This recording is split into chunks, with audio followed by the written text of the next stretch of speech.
നമസ്കാരം. തിരഞ്ഞെടുപ്പ് എന്ന് കേൾക്കുമ്പോൾ നമ്മുടെ മനസ്സിലേക്ക് വരുന്നത് സ്ഥാനാർത്ഥികളും പ്രചാരണവും വോട്ടെടുപ്പുമൊക്കെയാണ്, അല്ലേ? പക്ഷേ ഇതിന്റെയൊക്കെ പിന്നിൽ ഈ വിജയപരാജയങ്ങൾ തീരുമാനിക്കുന്ന ഒരു വലിയ ശക്തിയുണ്ടെങ്കിലോ? പ്രവർത്തകരെ ഏകോപിപ്പിക്കാനുള്ള സംവിധാനം, പോളിംഗ് ദിവസം ഓരോ മണിക്കൂറിലും എത്ര വോട്ട് വീണു എന്നുള്ള ലൈവ് അപ്ഡേറ്റ്സ്, ഇതെല്ലാം ഒരൊറ്റ സ്ക്രീനിൽ. പോരാത്തതിന് വാട്സാപ്പ് വഴി തത്സമയം നിർദ്ദേശങ്ങൾ കൊടുക്കാനും പറ്റും. തിരഞ്ഞെടുപ്പില് പിന്നെ ഊഹങ്ങൾക്കൊരു സ്ഥാനവുമില്ല. എവിടെയാണ് നമ്മൾ കൂടുതൽ ശ്രദ്ധിക്കേണ്ടത്? ഏത് ഭാഗത്താണ് പ്രവർത്തനം കുറവ്? ഈ ചോദ്യങ്ങൾക്കൊക്കെ കൃത്യമായ ഡാറ്റയുടെ അടിസ്ഥാനത്തിൽ ഉത്തരം കിട്ടും.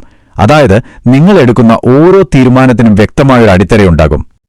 അപ്പോ നമ്മളിവിടെ കാണുന്നത് വെറുമൊരു ആപ്ലിക്കേഷനല്ല, ശരിയല്ലേ? ഇത് നമ്മുടെ ജനാധിപത്യത്തിന്റെ തന്നെ, പ്രത്യേകിച്ച് അതിന്റെ അടിസ്ഥാന തലത്തിലുള്ള പ്രവർത്തനങ്ങളുടെ ഒരു പുതിയ മുഖമാണ്. ടെക്നോളജിക്ക് നമ്മുടെ രാഷ്ട്രീയത്തെ എത്രത്തോളം മാറ്റാൻ കഴിയും? അപ്പോ സ്വാഭാവികമായും ഒരു ചോദ്യം വരും, ഒരു തിരഞ്ഞെടുപ്പിന്റെ യഥാർത്ഥ പവർ എവിടെയാണിരിക്കുന്നത്? അതിന്റെ ഉത്തരം ശരിക്കും വളരെ ലളിതമാണ്. നിങ്ങളുടെ വാർഡിന്മേലുള്ള പൂർണ്ണമായ നിയന്ത്രണത്തിൽ. അവിടെയുള്ള ഓരോ വോട്ടറും ഓരോ വീടും നിങ്ങൾക്ക് പ്രധാനമാണ്. തിരഞ്ഞെടുപ്പ് പ്രവർത്തനങ്ങളെ 21ാം നൂറ്റാണ്ടിലേക്ക് കൈപിടിച്ചുയർത്തുന്ന ഒരു പുതിയ സംവിധാനം. പ്രതിനിധി, ജനാധിപത്യത്തിന് ഡിജിറ്റൽ ശക്തി.